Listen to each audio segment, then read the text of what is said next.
Hola, ¿cómo están? Hoy vamos a estudiar las curvas de nivel, entonces vamos a ver un poco de teoría y después unos cuantos ejercicios prácticos. Lo primero, lo fundamental para estudiar una curva de nivel es pensar en qué es una gráfica. Una gráfica entonces formalmente se define como el conjunto de puntos pertenecientes a un subconjunto de Rn eh, que a través de la función nos generan una imagen en los reales que va a ser su rango. Por tanto, entonces vamos a tener los n elementos del dominio más un elemento del rango. Este conjunto de puntos entonces en total forman la gráfica. Entonces podemos notarlo de forma más extensa de esta manera, donde podemos ver los n elementos del dominio junto con el elemento del rango. Y entonces por eso decimos que una gráfica se genera en R en n más una dimensiones. Y bueno, esto entonces como tal es una definición formal de gráfica y se puede entender fácilmente a partir de verlo en dibujos. Aquí entonces un elemento de una sola variable nos genera una gráfica en dos dimensiones que está formada por los pares ordenados de puntos que al ponerlos uno junto a otro, uno junto a otro, uno junto a otro, nos van generando esta línea, la cual pues llamamos la gráfica de la función. Un ejemplo de esta podría ser la función radical. La función radical entonces sabemos que tiene más o menos esta forma, que siguen la regla al establecer valores a x y ver qué resulta en y. Vemos que el conjunto de puntos en que en total se disponen crean esta forma. Y pues van siguiendo la regla de la función, como ya les digo. En tres dimensiones nosotros podemos ver este tipo de elementos, donde tenemos un dominio, que en este caso es de dos dimensiones, de dos variables, y forman entonces un conjunto en un plano que se proyectan a través de la función al espacio. Entonces generan una imagen en z, en el eje z, y de esta forma entonces podemos tener tres elementos ya y vamos poniendo estos puntos también uno junto al otro. El xy de aquí a través de la función nos genera un punto, nos genera un punto y nos genera un punto. Toda esa cantidad de puntos generados en el espacio se unen y nos forman esto, gráfica que denominamos una superficie. Entonces veamos un ejemplo de esto en concreto y pues es la común Cobb-Douglas.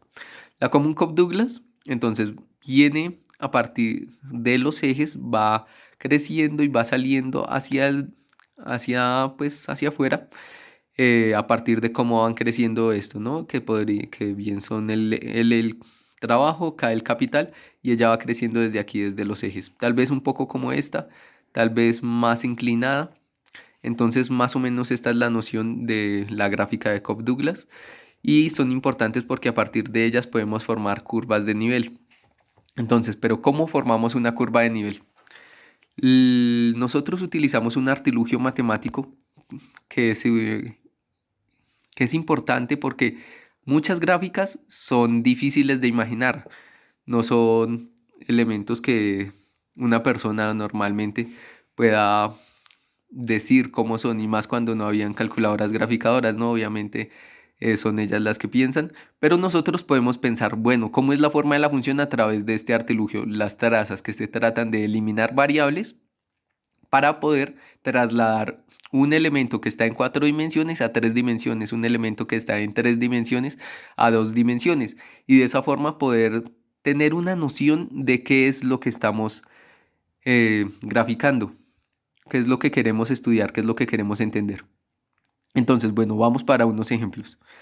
Este es el elipsoide. El elipsoide es tal vez una forma como el balón de fútbol americano y tiene una expresión algebraica de la siguiente manera.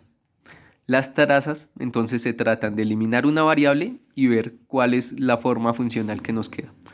Entonces miremoslo aquí. Si hacemos que x sea 0, nos queda esta forma funcional, que se corresponde a una elipse en los planos y, z. Haciendo y igual a 0, tenemos nuevamente otra elipse en los planos xz, los planos xz, Y si hacemos z0, nuevamente tenemos otra elipse. Una elipse en los planos, en el plano yx. Y asimismo, si hacemos cualquiera de estas variables una constante arbitraria, seguimos teniendo elipses. Y entonces podemos a partir de ello pensar que la figura debe tener una forma de este tipo, donde por donde sea que yo la corte, por donde sea que yo la mire, veo una elipse. Entonces es una elipse en este plano, en este otro plano, por este otro plano. Y así entonces pienso en cómo se grafica eso.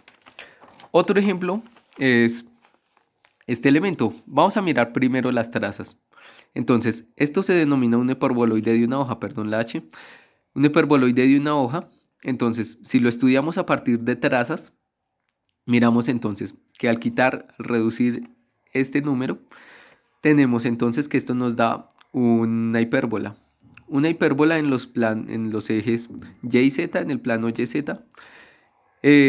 Nuevamente, si hacemos y igual a 0, tenemos otra hipérbola en los ejes x, z, en el plano yz. Digo, sí, yz.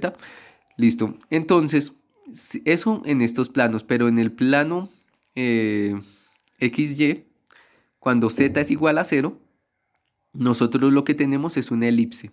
Una elipse que aquí pues podemos graficar así, pero no es el único caso.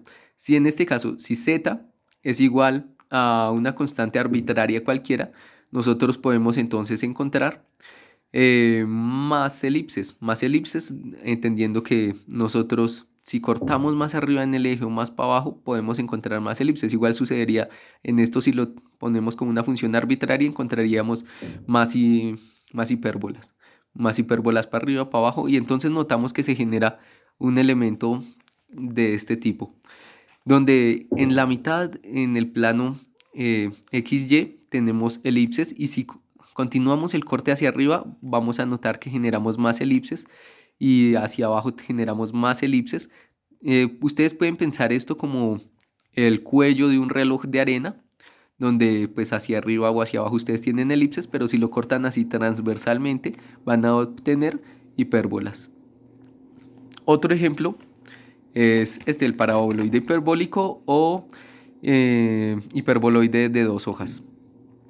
Entonces, pues, al hacer las trazas nos damos cuenta entonces, por ejemplo, aquí x es igual a 0. Nos da una suerte de elipse negativa que no se entiende en los números reales, pero que nosotros podemos verlo fácilmente cuando notamos que x igual a 0 no hace parte del dominio de esta función. Entonces nunca puede ser x igual a 0 para entender esto en el espacio. Entonces si x0 no hace parte del dominio, este caso no se puede estudiar, dado pues entonces que no hace parte del dominio. Y igual a 0 nos da entonces una hipérbola en el plano xz. Z igual a 0 nos da nuevamente otra hipérbola en el plano xy. Bueno, y si x es igual a k, a una constante arbitraria normal, vamos a tener elipses. Elipses que pues que van a tener un vértice inicial ya de acuerdo a la forma de estas constantes. Y bueno, entonces esto es importante porque vemos entonces que hay un hueco en la mitad y que tenemos elipses cuando esto es positivo o negativo. O sea, cuando el elemento es positivo, cuando es negativo, vamos a tener que en este pedazo se nos forman elipses. Se nos forman elipses de pequeñas a grandes hacia allá, de pequeñas a grandes hacia acá. Entonces, pues podemos pensar que va a tener un tipo de forma así. Listo. Entonces, el último ejemplo va a ser el paraboloide. El paraboloide es el ejemplo más utilizado para estudiar las curvas de nivel, dado que pues, nos da formas muy sencillas, muy fáciles de reconocer. Si eliminamos x es igual a 0, tenemos aquí una parábola. Pueden notar ustedes una parábola que pues a través de unas constantes se modifica un poco, pero finalmente es una parábola. Y igual a 0 también tiene la esencia de una parábola, es un elemento al cuadrado, este tachón no va, y pues nos brinda un elemento que forma una parábola. Z igual a 0 en este caso, pues nos da un número que es positivo, x igual x cuadrado, igual a un número que es negativo, que es y cuadrado, el negativo, negativo de y cuadrado. Y pues el único elemento que es igual a su negativo es el cero. Entonces sabemos que en este punto, cuando z es igual a cero, el único punto aquí es cero, cero en x, cero en y. Eh, pues como podemos ver aquí, y a partir de ahí en adelante empezamos a tener otras figuras, elipses. Si z es igual a k, pues con k siendo positivo, k mayor que cero, estrictamente mayor que cero, entonces tenemos elipses. Elipses que van de acuerdo a esta forma algebraica y pues podemos graficar y ver aquí. Bueno, entonces esos son, digamos que lo más importante para entender las curvas de nivel. Este elemento de aquí es lo que nosotros denominamos curvas de nivel. Vamos a pasar entonces a estudiarlas mejor. Ya vemos entonces que, siguiendo con el ejemplo del paraboloide, este es un paraboloide circular. No nos interesa este corte cuando y es igual a 0, no nos interesa este corte cuando z es igual a 0. El único corte que sí nos interesa es cuando z es una constante arbitraria. Y z como una constante arbitraria nos empieza a generar círculos concéntricos. Círculos concéntricos que varían su nivel. Este pequeño se corresponde con un nivel aquí cercano al origen. Más alejado al origen tenemos un nivel más alto en z. Y más alejado del origen seguimos creciendo en z. Entonces, nos damos cuenta entonces que a medida que avanza y, a medida que avanza x, lo que vamos teniendo es un mayor nivel en z. Entonces, por ejemplo, aquí y2, x2 nos genera un nivel en z de 4. Perdón, aquí y2 y y2, esto debería ser 8. Bueno, y aquí va creciendo a medida que va aumentando el grado de x y el valor de x y el valor de y van aumentando, asimismo van aumentando pues la escala de estas sí se denominan curvas de nivel. Ahora veamos unos ejemplos más concretos. Tenemos entonces aquí x cuadrado más y cuadrado igual a z. Una de las formas más rudimentarias de poder estudiar pues curvas de nivel es fijar valores a z. Una vez tenemos fijado el valor de z, tenemos una ecuación en dos dimensiones. Por ejemplo, entonces aquí la iguale a 2. Si hacemos entonces que z sea igual a 2, la función nos queda de esta manera y podemos despejarla y encontramos que nos queda así. Bueno, al tabular esta función, al asignarle valores a x, yo obtengo esta tabla de valores. Y si los grafico, me dan estas líneas punteadas. Estas líneas punteadas son las hipérbolas que se generan a partir de esta ecuación. Pero pues también puedo suponer que a medida que yo varíe el z al que yo igualo, la constante 2, puedo obtener hipérbolas más alejadas o más cercanas al origen, pues dependiendo de este valor. Entonces vamos a estudiarlo un poco mejor, porque esto es un modo muy rudimentario y hay que hacerlo de una forma un poco más analítica. Entonces, si pensamos en igualar z a una constante cualquiera arbitraria, k la llamamos, podemos despejar la ecuación y obtener esta forma con el mismo procedimiento que usamos anteriormente y nos damos cuenta entonces que esto es la suma de una función lineal más la suma de una hipérbola. Bueno, la suma de una función lineal y una hipérbola. Y pues por reglas de suma de funciones que tal vez vieron en álgebra diferencial, en precálculo, podemos pensar, podemos intuir que esto nos va a dar como resultado una hipérbola. Esta va a ser la figura que va a terminar predominando. Bueno, y entonces si tenemos la noción de que es una hipérbola, hay que hacerla una hipérbola. Una hipérbola tiene que tener asíntotas. Y entonces vamos a buscarlas. Hay tres tipos de asíntotas, vertical, horizontal y oblicua. Entonces comencemos. Y la asíntota vertical la obtenemos cuando x tiende a un número finito, pero ese, pues un número, y eso nos hace que la función se vaya más o menos infinito. Bueno, entonces digamos, nosotros podemos verlo en nuestra ecuación cuando la estudiamos. aquí tabulando podemos notar que entonces cuando x tiende a menos infinito, digo a menos cero, la función tiende a más infinito. Y por el contrario, cuando la función tiende a cero por derecha, entonces esto tiende a menos infinito. Entonces está tendiendo a más infinito cuando lo hace por izquierda y a menos infinito cuando lo hace por derecha. Entonces podemos tener la noción de que cero es ese elemento, ese número que nos forma una asíntota vertical. Entonces, explorémoslo, miremos a ver si realmente es así. Entonces, cuando yo hago que x tienda a 0, en esta función puedo, bueno, en este límite puedo separar los límites como la suma de los límites. Este límite nos tiende a 0 y este límite, dependiendo si es por derecha o por izquierda, nos tiende a más o menos infinito. Yo aquí solamente anoté un caso, pero entonces entendemos que cuando x tiende a un número 0, la función se nos va al infinito y eso hace que tengamos una asíntota vertical en ese punto. Bueno, continuamos entonces. Una asíntota horizontal se genera cuando tenemos x que tiende al infinito y eso hace que nuestra función tienda a un número en específico, un número concreto. Ustedes pueden pensarlo como la función exponencial que tiene esta forma y cuando x tiende a menos infinito, eso tiende a cero. Entonces vamos a explorar en este caso qué elemento nos puede salir, qué número podemos obtener al tender x al infinito.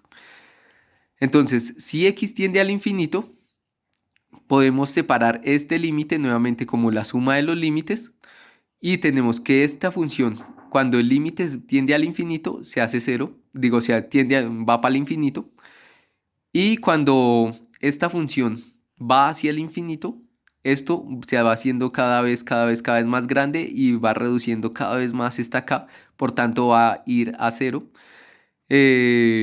Bueno, y si es así, entonces nos queda que el límite total nos da un valor indeterminado, infinito. Y eso es muy diferente a un valor concreto. Entonces, pues la idea aquí es que no hay asíntota horizontal. Una asíntota oblicua en este momento entonces sería de la siguiente manera. Para hallar una asíntota oblicua nosotros lo que necesitamos es buscar una recta que pase pues por el plano y generalmente entonces una recta pues tiene esta forma, ¿no? Esta es la ecuación de la recta y yo busco entonces estos valores. Me toca encontrar la pendiente y el intersecto de la recta. Una pendiente, ¿cómo se halla? Normalmente una pendiente es y sobre x. Y eso vamos a hacer entonces el límite cuando x tiende al infinito de y sobre x, de la función sobre x. Ahora si reemplazamos la función, tenemos esto y haciendo pues ley de extremos y medios, tenemos esto. Este cálculo ya lo podemos separar nuevamente en los límites. Bueno, pues digamos, esto se puede reducir, este se cancela con este y este queda asociado simplemente con k. Y tenemos esta función, se separa en la suma de los límites. Y este límite, el límite de una constante es la misma constante, pero este límite nos tiende a cero. Este límite va a ir a tender a cero, por tanto nos queda como resultado que la pendiente es 1. Listo, continuamos y vamos a intentar encontrar n. N se encuentra a partir de observar aquí la siguiente relación. La asíntota y la hipérbola, a medida que se va alejando x, a medida que x va tendiendo al infinito, ellas van juntándose, y la distancia entre ellas, la diferencia entre la gráfica y la asíntota, va a tender a cero. Entonces nosotros podemos hacer tender esto a cero, y si eso es así, podemos pasar esta n que aquí está restando a sumar. Y ahora vamos a ver si cuando x tiende al infinito, ¿a qué elemento tiende? Bueno, ahora reemplazando nuestra función, nuestra m que es igual a 1, tenemos entonces esta expresión donde x se cancela con x y solamente nos queda esto para desarrollar en el límite. Y el límite de esto pues tiende a 0, por tanto el intercepto es 0. Listo, entonces si es así, nuestra asíntota va a ser la recta x es igual a y.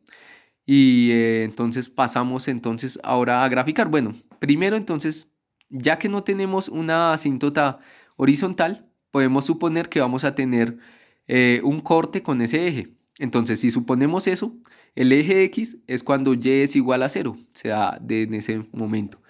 Y si es así, entonces igualamos nuestra ecuación a 0 y vemos a ver qué nos resulta. De despejar obtenemos que X es igual a más menos la raíz de K. Y entonces sabemos que hay un corte con el eje X cuando pues la función toma este valor. Ahora sí, entonces graficándola tenemos que esta es una asíntota, esta es otra asíntota y este es un eje en el que se presentan cortes. Cortes en menos K aquí y pues trazamos nuestra hipérbola siguiendo las asíntotas pasando por el eje que corta y aquí también la positiva y la negativa eh, siguiendo las asíntotas y atravesando el eje que corta. Entonces eso ya nos da como tal la forma de la elipse, de la hipérbola, qué pena, de la hipérbola analizada analíticamente y descrita de esa manera, donde pues el nivel de la hipérbola va a variar de acuerdo acá, al valor que yo le asigne a la función para encontrar sus curvas de nivel. Este entonces se corresponde al primer ejemplo. Vamos a ver otro ejemplo. Otro ejemplo común es que se utilicen valores absolutos. Pues generalmente siempre es muy importante tener en cuenta el dominio. En este caso se hace particularmente importante. Ya veremos por qué. Entonces el dominio de esto viene a ser x puede estar entre menos z y z cuando y es igual a 0. Entonces x tiene que estar entre menos z y z. Y y tiene que estar entre la raíz de z, la raíz negativa, o sea, menos la raíz de z y la raíz positiva de z. Eso cuando x es igual a 0, entonces vemos ahí. Y el rango pues puede ser desde 0 en adelante. Entonces ponemos todo el intervalo de 0 hasta el infinito o pues los reales positivos. Bueno, entonces si es así, nosotros podemos establecer una z para graficar para continuar con nuestro procedimiento rudimentario que nos dé ideas de cómo puede ser la forma de esto, la forma de la gráfica de esto. Y si nosotros, por ejemplo, yo aquí le asigné el valor 4 a z, si le asignamos ese valor 4, entonces podemos empezar a deducir cosas de esta expresión que está en dos dimensiones. Listo, entonces yo sé entonces que dado el dominio, x va a estar entre 4 y menos 4 y y va a estar entre 2 y menos 2.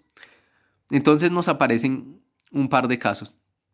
Si x es positivo, en este caso, cuando tenemos esta función, es mucho mejor utilizar casos cuando es positivo, cuando es negativo, que recurrir a la definición de raíz de x cuadrado.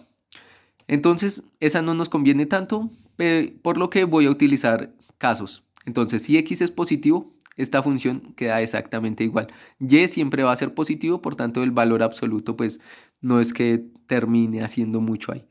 Entonces, yo puedo quitarlo y igualmente obtener números positivos. Entonces, la única aquí, pues, factor que determina los signos va a ser el z. Bueno, ahora sí, entonces, si despejamos de esto, y nos queda así, como más menos la raíz de 4 menos x. Esta va a ser entonces nuestra primera expresión de interés. Si x es negativa, entonces, dado el valor absoluto, tenemos que multiplicarla por un menos para que este número se haga positivo. Y si despejamos esta expresión, entonces, llegamos a este radical, más y menos. El radical de 4 más x es igual a y. Y entonces esta es nuestra segunda expresión de interés. Si nosotros le asignamos valores a esto, pues que es muy sencillo dado que x ya está definida, entonces le asignamos valores a esto y empezamos a encontrar valores en y. Estos valores en y son positivos y negativos, por tanto entonces nos queda una gráfica aquí, otra gráfica aquí, otra gráfica aquí, otra gráfica aquí, y nos da noción entonces de esta pseudoelipse en la que pues tenemos esta forma y suponemos entonces que si en vez de 4 hubiéramos puesto otro elemento, tendríamos algo más alejado o algo más próximo al origen. Ahora, ya teniendo una noción de esto, pues podemos pasar a hacerlo de forma analítica. Si ustedes ya en un tiempo tienen pues mucho trabajo sobre esto, generalmente pues no es necesario que hagan esto, porque ya la forma analítica se los va a decir todo. Entonces, si z es igual a k, una constante cualquiera arbitraria, nosotros podemos despejar la función y tener 4 casos. El primero se da entonces cuando x es mayor que 0. Si x es mayor que 0, entonces quitamos los valores absolutos, despejamos y tenemos un caso cuando tenemos el negativo del radical de z menos x, otro caso cuando tenemos el positivo del radical de z menos x, y bueno, el otro caso sería cuando x es más pequeño que 0, debemos ponerle el negativo al x, despejamos eso y obtenemos el radical, un radical negativo y otro radical positivo. Entonces nosotros podemos ver estas expresiones. Esta entonces se corresponde a pues un radical corrido hacia la derecha, un radical corrido hacia la izquierda, y lo dibujamos. Entonces vemos entonces que se corre z unidades y sigue con la forma del radical. Podemos ver que se corre entonces z unidades pero hacia la derecha, y dibujamos la forma del radical y vemos pues entonces que crece de forma negativa, crece de forma positiva y toman entonces esta forma. Y si es así, entonces los otros elementos son el reflejo de estos, el reflejo en el eje X. Y si es así, entonces listo, esta es nuestra forma analítica de la ecuación que estamos estudiando. Entonces sabemos que las curvas de nivel variando el nivel z son estas, las curvas de nivel que él va a seguir. Bueno, entonces ese es el segundo ejemplo y vamos a mirar un tercer ejemplo. Otro ejemplo típico que utilizan es el mínimo entre dos valores. Y para aquí hacernos una noción, una idea, podemos entonces lo mismo, hacer que el mínimo no sea una función, sino que esté dado por unas variables, c y b, valores, donde c es igual a la primer componente, b es igual al segundo componente, y entonces pasamos a ver qué pasa si le establecemos valores a c y a b. Para que sea una curva de nivel, pues los niveles tienen que tener el mismo valor, ¿cierto? Entonces C y B en este caso para formar una curva de nivel tienen que tener el mismo valor. Aquí yo los igualo a 1. Y si son iguales a 1, entonces puedo despejar cada expresión y formarme una ecuación en 2 dimensiones.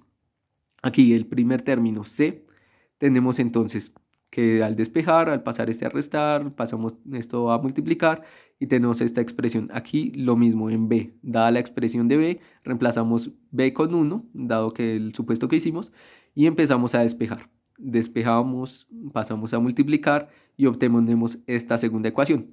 Al graficar estas ecuaciones, pues que no es necesario tabular porque con un par de puntos ya nos basta, obtenemos una gráfica de este tipo.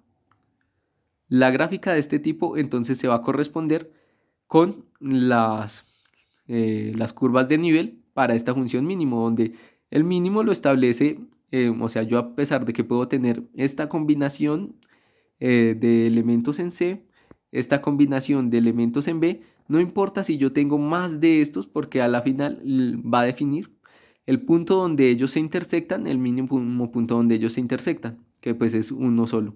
Y ese punto es el que nos va a definir cuál es el valor a tomar. Entonces, por tanto, pues va a predominar el que tenga un valor menor. En este caso tienen el mismo valor y la ecuación vacía es la curva de nivel para la función mínima. Pero entonces estudiémoslo un poquito más con otras funciones. Entonces, tenemos C y B, constantes arbitrarias. Despejando, tenemos entonces, si de la primera ecuación C despejamos aquí todo esto, tenemos esta expresión donde si x es igual a 0, entonces nos queda que y es igual a 5c. Y es igual a 5c. Y si y es igual a 0, entonces pues pasamos esto, despejamos y tenemos que x es igual a 4c. ¿Vale? Listo. Entonces de la siguiente expresión b igual a su forma funcional, esta. Entonces despejamos igualmente y tenemos si x es igual a 0, y es igual a 8b. Y si y es igual a 0, pasamos a sumar, dividimos y nos queda x es igual a 2b. Entonces estos números son importantes estos puntos son los de importancia para graficar Y entonces, bueno, aquí entonces hacemos un supuesto. Si C es igual a B, entonces las unidades que se avanzan aquí son las mismas unidades que se avanzan allá y no hay problema. Las pendientes, entonces podemos notar aquí que las pendientes son las mismas sin importar el valor de C. Sin importar el valor de B, la pendiente es la misma. Entonces, suponemos eso. Las pendientes son las mismas, pero cuando cambia, digamos aquí C es igual a B y tenemos lo mismo que ya habíamos estudiado ahorita. Si por el contrario C es mayor que B, entonces va a predominar el mínimo, sería este.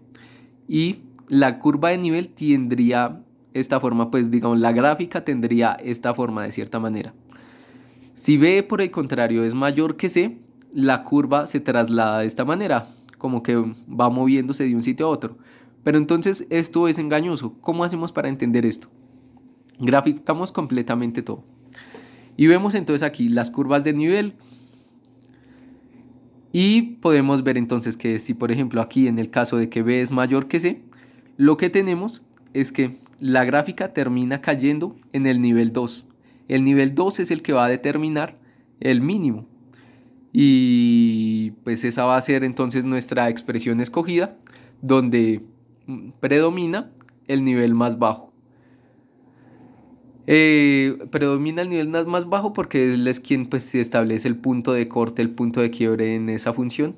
Y entonces así tenemos que pues para 2 la curva de nivel que utilizaríamos es el nivel 2. Y bueno, entonces pues esos son los ejemplos que les iba a mostrar. Muchas gracias. Si tienen alguna pregunta me la hacen saber.